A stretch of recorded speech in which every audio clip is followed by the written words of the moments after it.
نحمده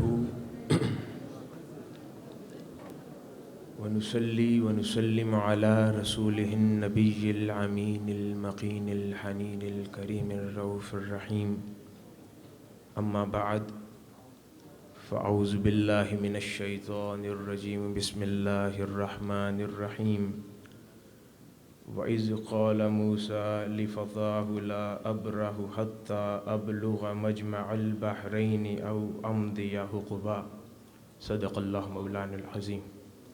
اللہ رب العزت کا بے پایاں لطف و کرم اور احسان عظیم ہے کہ جس نے ہمیں توفیق عطا فرمائی کہ آج کی یہ شب، یہ مجلس، یہ محفل جو دو عظیم المرتبت شخصیات اولیاء اللہ کاملین اقطاب وقت حضور قدوۃ الاولیاء حضور سیدنا طاہر علاء الدین القادری الگیلانی رضی اللہ تعالی عنہ اور حضور شیخ الاسلام پروفیسر ڈاکٹر محمد طاہر القادری مدظ اللہ العالی کی تذکرہ جمیلہ کے سلسلے میں انعقاد پذیر ہے۔ اللہ پاک ہمیں توفیق عطا فرمائے کہ ہم ایسی جلیل القدر عظیم المرتبت ہستیوں کا تذکرہ کریں اور ان کی حیات طیبات سے حصول فیض، حصول برکت کر سکیں، تاکہ وہ تعلیم، وہ فیض، وہ حصول برکت ہماری آنے والی زندگی کے لیے مشعل راہ بن سکیں۔ حاضرین گرامی، موضوع کی طرف آنے سے پہلے دو چیزیں عرض کرنا چاہوں گا جن کا تذکرہ پہلے یہاں پر ہوا، ذوق کی بات ہے۔ ایک یہاں پر کئی بار تذکرہ ہوا قرب و بعد کا کہ حضور شیخ الاسلام پروفیسر ڈاکٹر محمد طاہر القادری مدظ اللہ العالی کی ظاہری طور پر یہاں پر موجودگی نہ ہونا، یا تذکرہ کہ پہلے زمانے میں حضور شیخ الاسلام کی سنگت اور صحبت کی کثرت زیادہ تھی، اب قلت ہو گئی، یا یوں کہنا کہ اب شاید حضور شیخ الاسلام دور ہیں، پہلے قریب تھے۔ تو ایک بات عرض کرتا چلوں کہ اولیاء اللہ کاملین کا اس بات پر اتفاق ہے کہ قرب و بعد اس کا پیمانہ فاصلہ نہیں ہے۔ اگر تعین کرنا ہو کہ کوئی قریب ہے یا بعید ہے، کوئی کسی کی قربت میں ہے یا کوئی کسی سے دور ہے، تو اس کا پیمانہ قطعاً فاصلہ نہیں ہے، خصوصاً اللہ اس کے رسول کی جب بات آئے، اولیاء اللہ کی بات آئے، نیک صحبتوں کی بات آئے، تو اس کا تعین فاصلہ نہیں کرتا، قرب اور بعد کا تعلق محبت اور اطاعت کرتی ہے۔ اگر قرب اور بعد کا تعلق بلا تشبیہ و بلا مثال، اگر قرب اور بعد کا تعلق فاصلہ ہی کرتا تو کبھی بھی تاریخ میں اولیاء اللہ کی زبان سے یہ لفظ ادا نہ ہوتا کہ وہ خدا کے قریب ہے، کیونکہ مخلوق اور خالق کے درمیان جو مسافتیں ہیں اس کا کوئی تصور بھی نہیں کر سکتا، مگر جب بات محبت اطاعت کی آتی ہے تو پھر وہ فاصلے ختم ہو جاتے ہیں اور اللہ رب العزت شاہ رگ سے زیادہ قریب تر ہو جاتا۔ یہی بات تاجدار کائنات صلی اللہ علیہ وآلہ وسلم سے محبت کی ہے کہ اگر قرب اور بعد کا تعلق فاصلے نے کرنا ہوتا تو کبھی بھی کرن میں بیٹھا ہوا اویس کرنی تاجدار کائنات صلی اللہ علیہ وآلہ وسلم کی زبان اقدس سے ہر وقت تذکرے میں نہ رہتا، تاجدار کائنات صلی اللہ علیہ وآلہ وسلم کی نظروں میں نہ رہتا، تاجدار کائنات صلی اللہ علیہ وآلہ وسلم کی توجہات کا مرکز نہ رہتا۔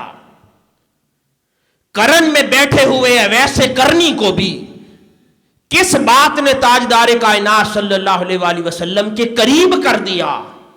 ایک محبت، دوسری اطاعت۔ تو اس لیے چاہے کوئی شیخ، چاہے حضور شیخ الاسلام پروفیسر ڈاکٹر محمد طاہر القادری مدد اللہ العالی، چاہے مسافتوں کے حوالے سے دور ہوں یا قریب ہوں، یہاں پر بیٹھا ہوا، ہزاروں میل پر بیٹھا ہوا، ان کا ہر ہر ورکر، ان کا ہر ہر چاہنے والا، ان کا ہر ہر محبت کرنے والا، ان کا ہر ہر تحریک کا ورکر، رہنما، قائد اور سکولر، اور جامعہ اسلامیہ منہاج القرآن کا ہر طلبہ اور طالبات، ہر شخص حضور شیخ الاسلام کی قربتوں میں اتنا ہی قریب ہو سکتا ہے جتنا کوئی ان کی صحبت میں اس وقت بیٹھا ہوا ہے، اگر وہ حضور شیخ الاسلام سے سچی محبت کا رشتہ استوار کر لے اور جو کچھ ان کی تعلیمات ہیں، ان کی سیرت ہے، اس کی اتباع کر لے، وہ اتنا ہی ان کے قریب ہو سکتا ہے کہ جتنا کہ کوئی اس وقت ان کی صحبت میں بیٹھا ہو۔ دوسری بات جو لطیف نقطہ علامہ مراج الاسلام صاحب نے بیان فرمایا کہ اصحاب صفہ وہ عظیم ہستیاں جن میں سے حضرت ابو ہریرہ رضی اللہ تعالی عنہ نے بیان فرمایا کہ ہم آدھی روٹی بھی کھا لیتے اور پھر باقی وقت بے نیازی سے، سکون سے گزر جاتا تاجدار کائنات صلی اللہ علیہ وآلہ وسلم کی محبت میں، تاجدار کائنات صلی اللہ علیہ وآلہ وسلم کی صحبت میں، تعلیمات میں۔ وہ راز کیا تھا؟ یہ راز ہم سمجھتے ہیں حضرت یوسف علیہ السلام کے ایک واقعے سے۔ قرآن مجید میں تذکرہ آتا ہے، کامل واقعہ موجود ہے کہ جس انداز میں حضرت یوسف علیہ السلام مصر کے تاجدار بنے اور پھر انہوں نے ذمہ داری سنبھالی، اور پھر مصر پر جو اگلے آنے والے چند سال قحط کے تھے، اس کے لیے انہوں نے ایک بہتر ترتیب استعمال کرتے ہوئے بہت سارا غلہ سٹاک کر لیا تاکہ وہ قحط سالی کے سالوں میں وہ اس غلے کو استعمال کرتے رہیں اور پوری عوام مصر کی کوئی بھی ان میں بھوکا نہ رہے۔ لیکن وہ سٹاک استعمال ہوتا ہوتا ایک وقت ایسا بھی آیا کہ انہیں یہ فکر لاحق ہو گئی کہ اب سٹاک کم رہ گیا ہے، آلموسٹ ختم ہو گیا ہے، اب کیا ہوگا اگر مجھ سے کوئی، میری قوم کا کوئی شخص، کوئی رعایا میں سے کوئی فرد میرے پاس آ گیا اور وہ بھوکا ہوا، مجھ سے کسی نے غلہ طلب کیا تو میں اسے جواب کیا دوں گا؟ اللہ رب العزت نے ان پر وحی فرمائی۔ سیدنا یوسف علیہ السلام حسین تھے، اللہ رب العزت کے انوار اور تجلیات ان کے چہرہ اقدس پر نمایاں تھے، وہ اپنے چہرہ پاک کو پردے سے ڈھکے رہتے تھے، ڈھکا کرتے تھے۔ اللہ رب العزت نے وحی فرمائی، اے یوسف تو پریشان نہ ہو، مصر کی قوم میں سے کوئی بھی بھوکا شخص یا خاندان تیرے پاس اپنی بھوک مٹانے کے لیے آئے، بس تو اتنا کرنا، اپنے حسین چہرے سے پردہ اٹھا دیا کرنا، خدا اس کی بھوک تیرے حسن کے دیدار سے مٹا دیا کرے گا۔ تو حاضرین گرامی، وہ ایسا کیا کرتے اور پورا مصر اپنی بھوک، پورے خاندان اپنی بھوک سیدنا یوسف علیہ السلام کے دیدار سے بجھایا کرتے۔ تو حاضرین گرامی، وہ تو سیدنا یوسف علیہ السلام تھے، ادھر تاجدار کائنات حضرت محمد مصطفیٰ صلی اللہ علیہ وآلہ وسلم ہے، ان کے حسن کی کیا بات کریں، ان کے پیارے والضحیٰ والے مکھڑے کی کیا بات کریں، ان کی حسین زلفوں کی کیا بات کریں، وہ حسین چہرہ جس پر اللہ رب العزت کی تجلیات چمکا کرتی تھی، مچلا کرتی تھی۔ تو جو اصحاب صفہ تاجدار کائنات صلی اللہ علیہ وآلہ وسلم کے دیدار سے صبح و شام مستفید ہوتے ہوں، ان کو کیسی بھوک اور کیسی پیاس۔ محبت والوں کی بات ہے۔ کہ جو اس حسن، اس محبت میں چھپے راز کو پالے، وہ دنیا کی بھوک پیاس کے پیچھے نہیں دوڑا دوڑا پھرتا، ان کے لیے وہی کافی ہو جایا کرتا ہے۔ اور یہ کئی صحابہ کرام کا معمول تھا کہ جب بھوک پیاس کا عالم ہوتا، تاجدار کائنات صلی اللہ علیہ وآلہ وسلم کے چہرہ پاک کو تک لیا کرتے، ان کی دنیاوی حاجات بھوک پیاس پوری ہو جایا کرتی۔ حاضرین گرامی، آج جس موضوع کا انتخاب میں نے کیا ہے وہ ہم نے تذکرہ کیا حضور قدوۃ الاولیاء حضور سیدنا طاہر علاء الدین القادری الگیلانی رضی اللہ تعالی عنہ کا بھی یہاں پر آج کی مجلس میں تذکرہ ہوا، ان کے فیوزات کا تذکرہ ہوا، ان کے انعامات کا تذکرہ ہوا، ان کی کرامات کا تذکرہ ہوا، ان کی عظمتوں کا تذکرہ ہوا۔ حضور شیخ الاسلام پروفیسر ڈاکٹر محمد طاہر القادری مدظ اللہ العالی کی عظمتوں، ان کی کرامات، ان کی شخصیت، ان کی عظمت، شان و شوکت کا تذکرہ ہوا۔ اب یہ اللہ رب العزت نے ہمیں دو ہستیاں اس زمانے میں تحریک منہاج القرآن کے دامن میں عطا فرمائیں، دونوں جلیل القدر ہستیاں عطا فرمائیں۔ ایک نے اپنا ظاہری دور گزارا اور ظاہری طور پر ہم میں پردہ فرما لیا، ہم سے پردہ فرما لیا، اور پھر دوسری جلیل القدر اور عظیم ہستی کا دور آج ہم پا رہے ہیں، وہ ہم میں موجود ہے۔ تو اللہ رب العزت ان ہستیوں کو کیوں ہم میں بھیجا کرتا ہے، ان ہستیوں کا عام خلائق کو کیا فائدہ ہوا کرتا ہے، اس پر بات کریں گے، اور ان ہستیوں سے استفادہ کیسے کیا جا سکتا ہے، یا جب ہم لفظ فیض کی بات کرتے ہیں اس فیض کی کتنی اقسام ہوا کرتی ہیں، اور وہ فیض حاصل کرنے کا ذریعہ کیا ہوا کرتا ہے، اس پر آج انشاءاللہ بات کریں گے۔ اور یہ فیض کی اقسام اور اس کا طریقہ کار انشاءاللہ حضرت موسیٰ علیہ السلام کے تذکرے قرآن مجید میں، جس حوالے سے میں نے قرآن مجید کی آیت کریمہ ابتدا میں تلاوت کی، اس سے یہ تمام منازل اور فیض کی اقسام کو سمجھیں گے۔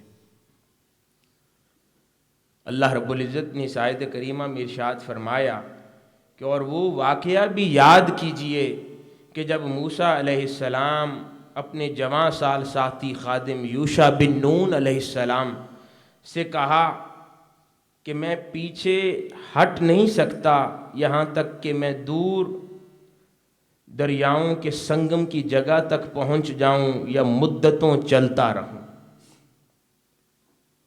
اب اس میں ایک بڑا خاص پیغام ہے، تربیت کا نکتہ ہے کہ حضرت موسیٰ علیہ السلام، یہ وہ واقعہ ہے کہ جب حضرت خضر علیہ السلام کی تلاش میں وہ نکلے، حضرت یوشع بن نون کو ساتھ لیے ہوئے۔ اب یہاں پر ایک تربیت کا بہت عام نکتہ ہے کہ حضرت موسیٰ علیہ السلام نکلے ہوئے ہیں کس کی تلاش میں؟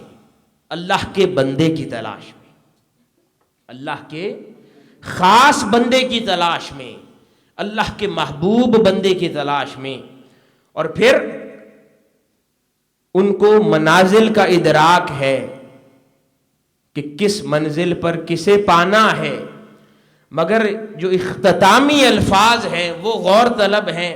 وہ فرماتے ہیں یہاں تک کہ منزل تک پہنچ جاؤں، اگر نہ پہنچا تب بھی مدتوں اس اللہ کے بندے کی تلاش میں چلتا رہوں گا۔ یہ تربیت کا نکتہ ہے۔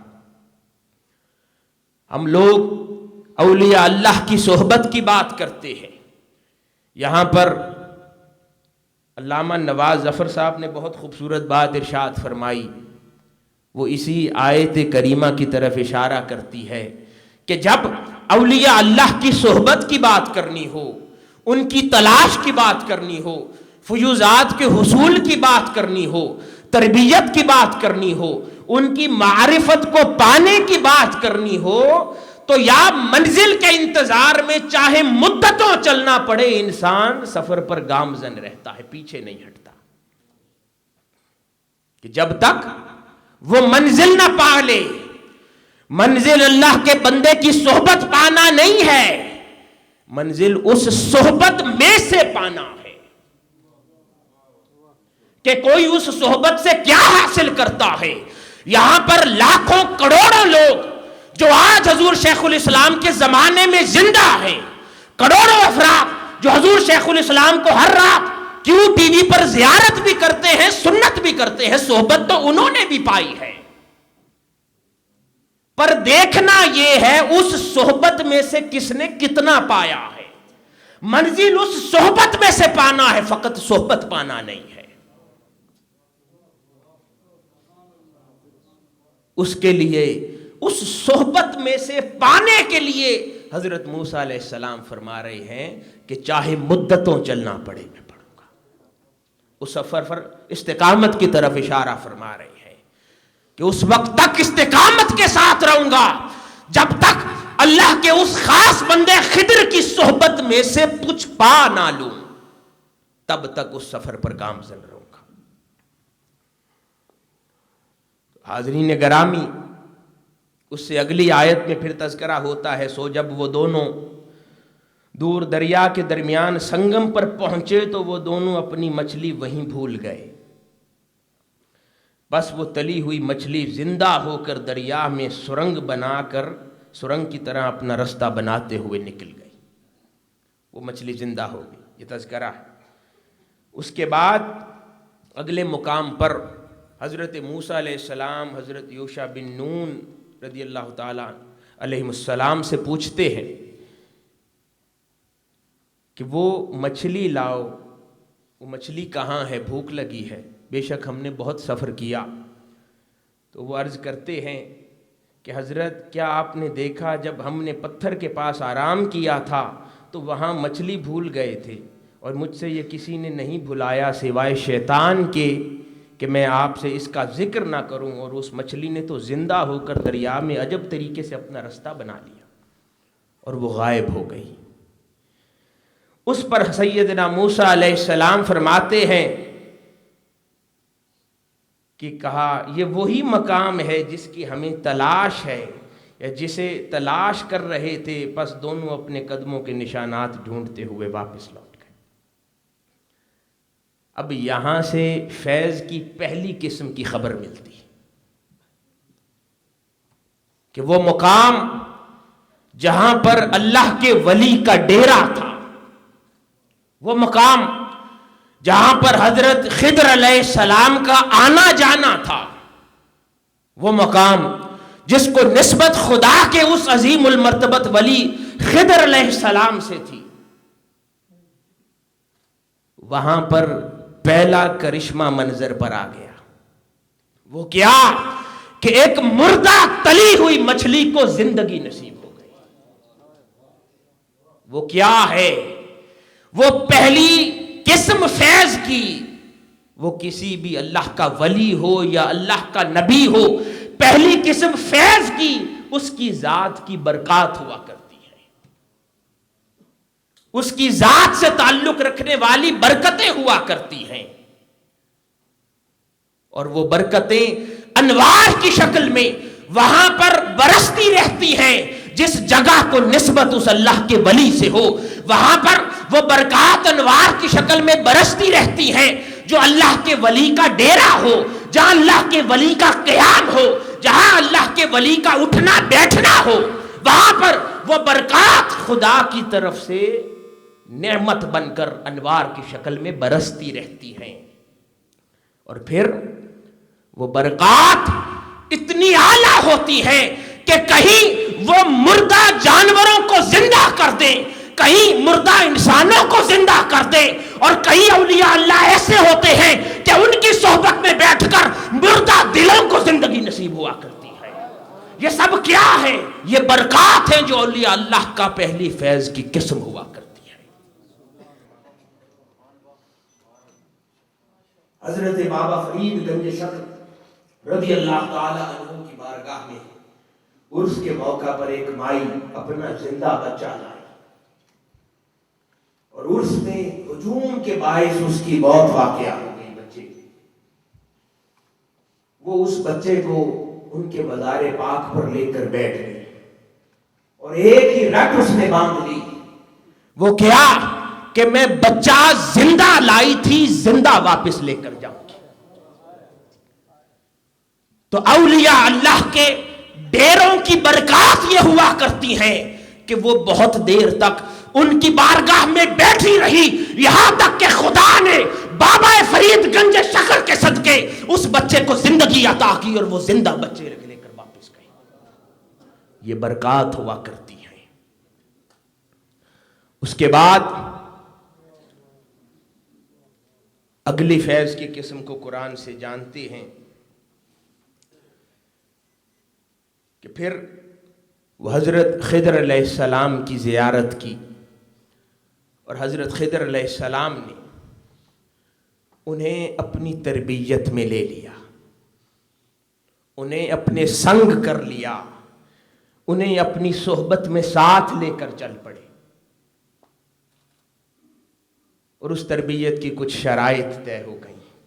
وہ کیا؟ اسی میں سب آداب ہیں، صحبت کے آداب ہیں کہ میں جو کرتا جاؤں پوچھنا مت، بس دیکھتے جانا. تو دوسری فیض کی نوعیت تربیت ہوا کرتی ہے کہ جب حضرت خضر علیہ السلام نے سیدنا موسیٰ علیہ السلام کو اپنے سنگ کر لیا اور اپنی تربیت میں ان تمام منازل کو طے کرواتے رہے. یہ فیض کی دوسری قسم ہے کہ جس کا پتہ ہمیں قرآن مجید سے چلتا ہے. اور حاضرین گرامی، پھر وہ ایک طویل واقعہ ہے کہ جب انہوں نے ایک مضبوط کشتی میں سوراخ کر دیا، پھر وہ سفر آگے چلتا رہا. انہوں نے ایک بچے کا قتل کر دیا، پھر بھی سفر آگے چلتا رہا. یہ وہ تربیت کے تمام مراحل تھے. پھر تیسرا مقام آیا جہاں پر انہوں نے ایک گرتی ہوئی دیوار کو پھر سے مضبوط کر کے کھڑا کر دیا. یہ وہ دوسرا دور تربیت کا گزروایا. اور پھر جب فیض کی یہ دوسری قسم تربیت گزر چکی، اپنا وقت مکمل کر چکی، تو پھر درجہ فیض کی تیسری قسم اور نوعیت کا آیا. وہ رازوں پر سے پردہ اٹھانا تھا، مشاہدہ کروانا تھا. وہ فیض کی تیسری نوعیت تھی. تو اس سے کیا بات سمجھ میں آئی کہ اولیاء اللہ کی بارگاہ سے، ان کی صحبت سے، ان کی ذات سے کوئی 3 اقسام کے فیض کی نوعیت کا طریقہ اور تعلق استوار کر سکتا ہے. پہلا طریقہ اور تعلق برکات کا ہے، دوسرا طریقہ اور تعلق تربیت کا ہے، اور تیسرا طریقہ اور تعلق وہ شیخ کی توجہ ہے کہ جو پھر مشاہدہ کرواتی ہے، جو رازوں سے پردہ اٹھاتی ہے، جو عرفان کی خبر دلاتی ہے.